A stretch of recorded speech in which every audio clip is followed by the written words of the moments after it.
Hello, hello, j'espère que vous allez bien, très bien même. Aujourd'hui, je suis super excitée, super motivée parce que j'ai reçu d'un client ses résultats lors d'un lancement d'une nouvelle offre et je suis super contente. Et je suis super contente et je me suis dit que j'allais vous faire cette vidéo. Pourquoi?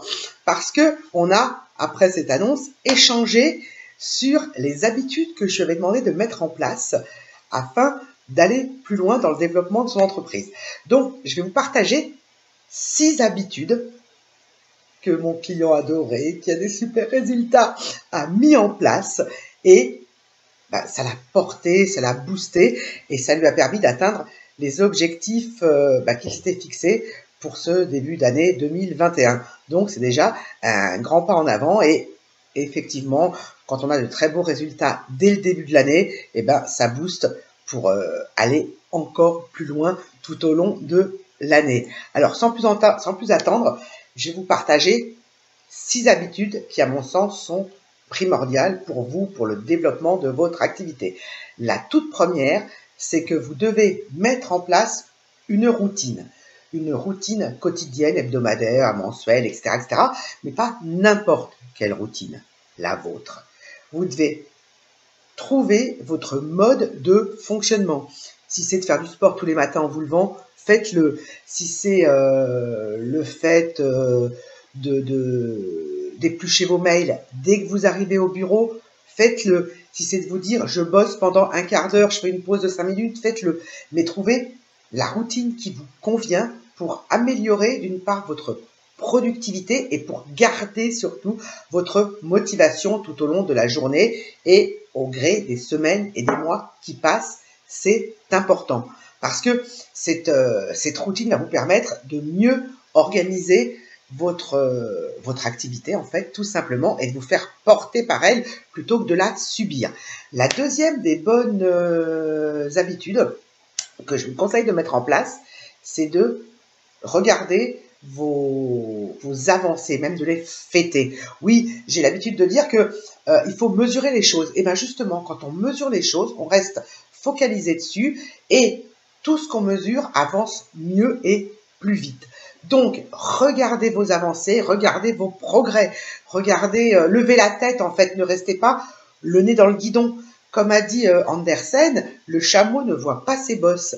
Et si vous ne mesurez, si vous ne prenez jamais la température de ce que vous avez fait, vous ne vous rendrez pas compte que oui, vous avancez, vous vous êtes mis en marche et à petits pas, à votre rythme, vous avez fait des progrès énormes et vous êtes en train de créer votre propre succès, vous développez votre activité. Et c'est important pour vous de regarder ces progrès parce que sinon, vous tuez l'œuf dans la poule et vous n'aurez plus d'autres projets, d'autres offres, d'autres envies à développer par la suite. Et ça vous empêchera, si vous ne mesurez pas et si vous ne fêtez pas vos progrès, ça vous empêchera en fait d'évoluer et d'aller toujours plus loin. Et si on n'a plus d'envie, c'est la mort du petit cheval. Alors, autre chose que je trouve extrêmement important, la troisième, quelque part, bonne habitude que vous devez avoir, c'est oui, vous devez faire de la veille sur votre concurrence, sur les personnes, les sociétés qui font la même chose que vous, mais il faut faire de la veille, regarder ce qui se passe, mais arrêtez de vous comparer. La comparaison habituelle qu'on a tous à un moment donné ou à un autre fait, ça vous empêche d'avancer. La bonne habitude, c'est de faire de la veille technique, mais de prendre de la hauteur, de prendre du recul par rapport à ça et de ne plus vous comparer. Parce que vous ne voyez que quelque part la partie immergée de l'iceberg. Vous ne savez pas tout le travail qu'ils ont fait en amont. Vous ne savez pas depuis combien de temps ils font la même chose que vous. Vous ne savez pas s'ils ont mis du temps à se développer, à faire leur première vente, etc. Donc, le fait de ne pas vous comparer, ça va vous éviter de vous enfoncer tout seul ou de vous auto-flageller ou de vous dire « Ah oui, mais moi, ça, j'y arrive pas, etc. etc. » Donc, pensez à ça. Faire de la veille, oui, mais pas pour vous comparer à vos concurrents. Ensuite, une autre excellente habitude, c'est justement, je viens de parler de concurrence, ça tombe bien, c'est de voir vos concurrents plutôt comme des confrères. Pourquoi? Parce que ça va vous permettre de miser sur le partenariat, l'entraide, plutôt que sur la bête concurrence. Hein. Moi, j'adore la compétitivité saine. J'aime pas la compétition du genre je vais écraser la gueule du voisin. C'est pas très joli à dire, mais ça arrive de temps en temps, pour avancer plus vite. Ça ne rime en rien. À rien. Et en tant qu'entrepreneur, vous devez être souvent entouré d'autres entrepreneurs. Et ça va vous permettre de miser sur vous-même, de miser sur l'échange, sur le partage. Entre parenthèses, si vous voulez me rejoindre sur le groupe des entrepreneurs déterminés à développer leur activité sur Facebook, vous trouverez le lien sur YouTube sous cette vidéo. Donc n'hésitez pas à nous rejoindre, entrepreneurs déterminés à développer leur activité. Je referme ma parenthèse. Mais c'est important parce que l'échange et le partage, c'est bénéfique pour tout le monde. Et créer votre communauté sur un secteur donné va vous porter encore plus et d'échanger avec vos pairs, ça va vous permettre d'avancer toujours mieux. Ensuite, j'en avais déjà parlé dans les qualités, je crois, de l'entrepreneur. Il y a une chose qui est extrêmement importante, c'est d'apprendre à déléguer. Déléguer ce qui vous prend trop de temps, ce qui est beaucoup trop chronophage, mais également déléguer toutes les tâches qui ne demandent pas de valeur ajoutée de votre part. Tout ce que n'importe qui est capable de faire, ça n'a pas de sens que ce soit vous qui le fassiez. Vous êtes chef d'entreprise, vous devez prendre encore une fois de la hauteur. Vous devez faire des tâches qui sont du ressort de votre cœur de métier, de votre compétence, de votre zone de génie. Donc, ne perdez pas de temps à faire de l'administratif, de la compta ou à gérer même vos réseaux sociaux ou que sais-je encore. Sauf si il y a une activité que vous prenez comme votre danseuse, quelque chose qui vous porte, qui vous amuse. Mais sinon, apprenez à déléguer. D'abord, ça va vous permettre de gagner du temps, bien sûr. Et le temps, c'est de l'argent, donc vous allez également gagner de l'argent et vous concentrer sur ce que vous faites le mieux. C'est indispensable. Enfin, ma 6e habitude que j'ai poussé mon client à mettre en place et qui a payé, c'est de continuer à apporter de la valeur aux gens qui vous suivent. Vos suspects vont vous découvrir, vos prospects vont s'habituer à vous et vos clients, vous allez les fidéliser. Donc, continuez à apporter de la valeur, continuez à produire des contenus.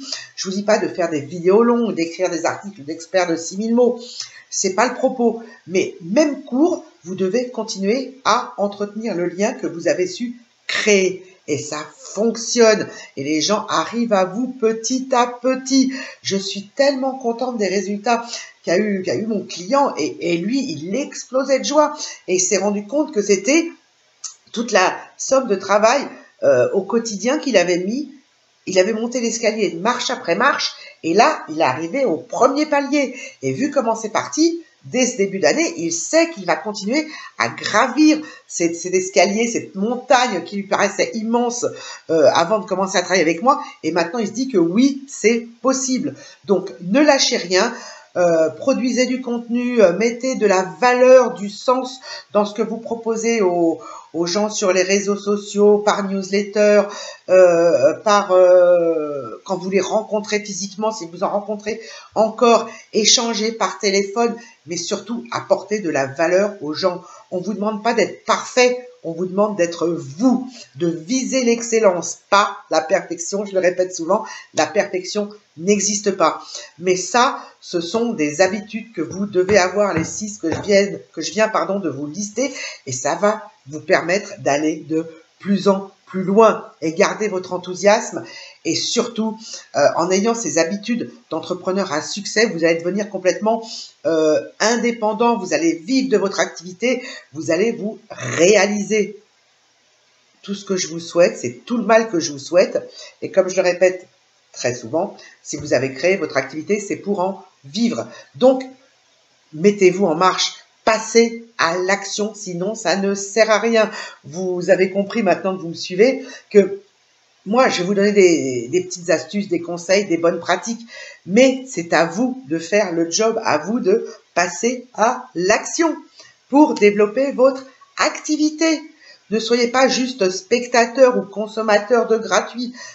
mettez en place, implémentez les techniques que je vous donne, implémentez les formations que vous suivez et tout se passera pour le mieux. Vous allez construire petit à petit votre succès. Je vous souhaite une très très belle fin de journée. Faites de très belles affaires comme d'habitude et je vous retrouve très vite. Et pensez à vous abonner à la vidéo YouTube. Ciao, ciao, bye!